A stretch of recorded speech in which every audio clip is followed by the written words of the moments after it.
हल्का मैं हूं ज्योति। आप देख रहे हैं चुनावी समर, जहां पर एक और ताजा अपडेट के साथ हम हाजिर हैं।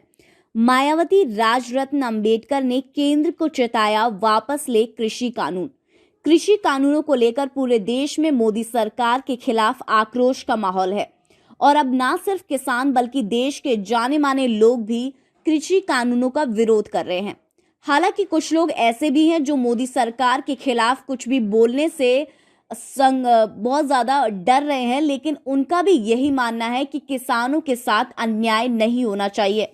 ऐसे में बसपा सुप्रीमो और राजरत्न अंबेडकर ने एक बार फिर से कृषि कानूनों को लेकर मोदी सरकार के खिलाफ जोरदार हमला बोला है।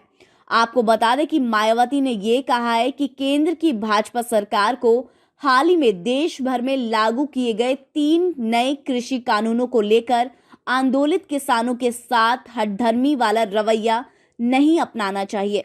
उन्होंने कहा कि सरकार किसानों के साथ सहानुभूतिपूर्ण रवैया अपनाकर उनकी मांगों को स्वीकार करे। वहीं मायावती ने फिर से ये कहा कि सरकार को तीनों कृषि कानूनों को तत्काल वापस ले लेना चाहिए। गौरतलब है कि इससे पहले भी मायावती ने ये कहा था कि सरकार को कृषि कानूनों को वापस ले लेना चाहिए, क्योंकि इस कानून से किसान अपने ही खेत में खुद को बंधुआ मजदूर की तरह महसूस करेंगे।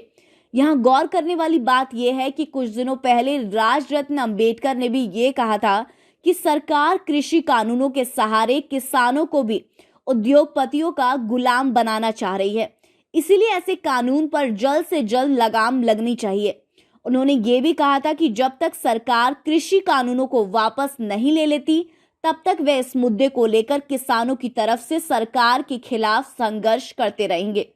राजरत्न अंबेडकर ने यह भी कहा कि अब सुप्रीम कोर्ट ने भी इस मुद्दे पर किसानों का समर्थन किया है, इसलिए सरकार को जल्द से जल्द किसानों के साथ नरमी का रास्ता अपनाना चाहिए।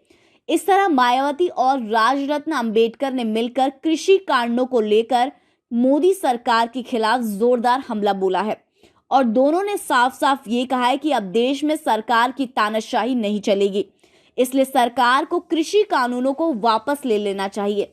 कुल मिलाकर हम ये कह सकते हैं कि किसी कानूनों के मुद्दे पर भारत में मोदी सरकार के खिलाफ जनता का आक्रोश चरम पर है और अब न सिर्फ किसान और विपक्ष बल्कि आम जनता भी इस मुद्दे पर सरकार के खिलाफ आवाज उठा रही है।